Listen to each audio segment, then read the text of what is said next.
So as he gets near Western, he blacks out. Oh. He went through the intersection and somehow he turned. And he missed all the gas pumps and went into that building. The amazing part is cops didn't show up. In the morning, the car was still there. He got the car towed. He claimed insurance.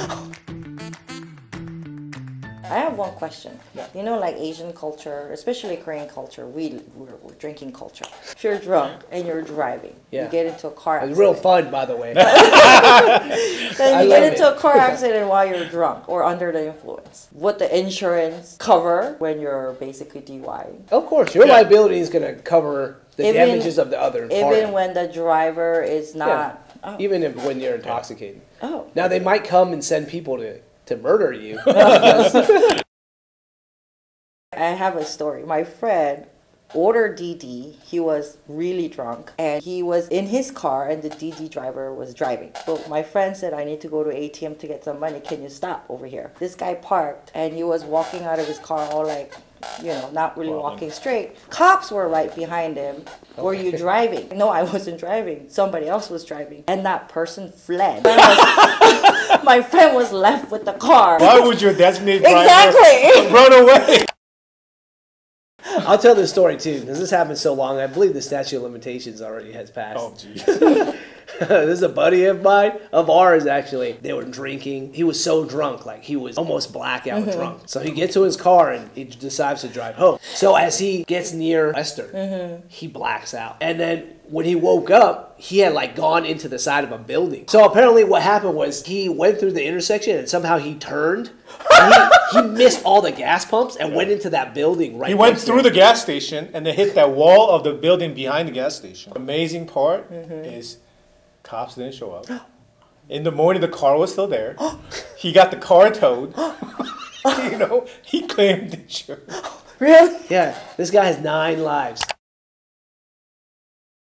Now, we can talk about liability on that case. Yeah. If he caused any kind of an injury, they knew that you're drunk, they keep on selling you the alcohol, and you know, you drove that car and you caused an accident and caused injury, the bar is going to be liable for that accident. Really? Yeah, they could be. Yeah, they could be. Oh, wow. If they knew.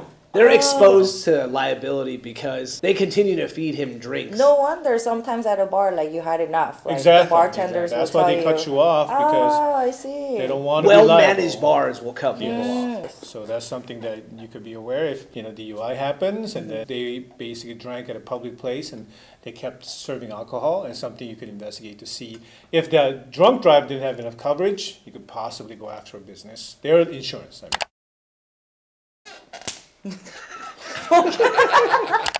This is what? Was this in South LA? What street is that? That is that's like so uncalled for.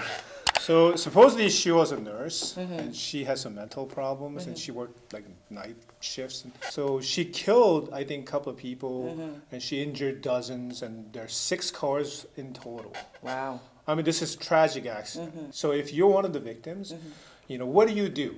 Because there's only one person who caused the accident, and there could be one policy to cover multiple victims, multiple vehicles. So you think 6 people died, how many people were injured? Probably dozens. Right, so every single one of those people are a claimant. It's clearly her fault, but you have now all these claimants. So what's her policy? Let's say she had even like fairly decent coverage. Let's say she had $100,000, $300,000 coverage. Aggregate. Where 6 people died.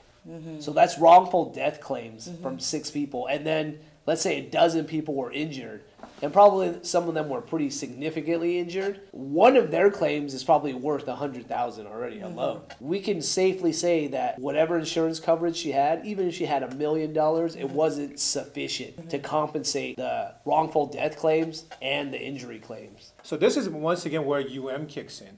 You know, your UM may not be enough to cover even, you know, a person who's dead, but your UM will kick in to pay for the injuries if you are a survivor, and then your UM will transfer over to your loved ones who left behind. Hopefully no one gets into horrific accidents like this, but if you're injured in multiple car accidents, multiple victims, and if you carried your own UIM even, then you will be covered under your own insurance, who will pay for your medical bills, your pain and suffering.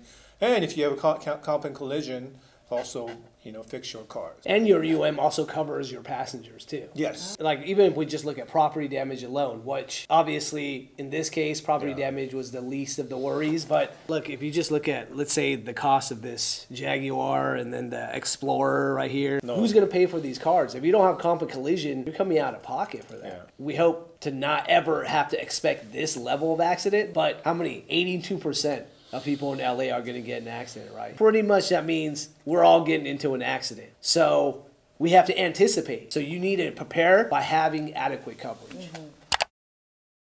Appreciate it. Thanks for coming again. This is real soon. This is a little too soon. Actually, I learned a lot. She Makes showed us.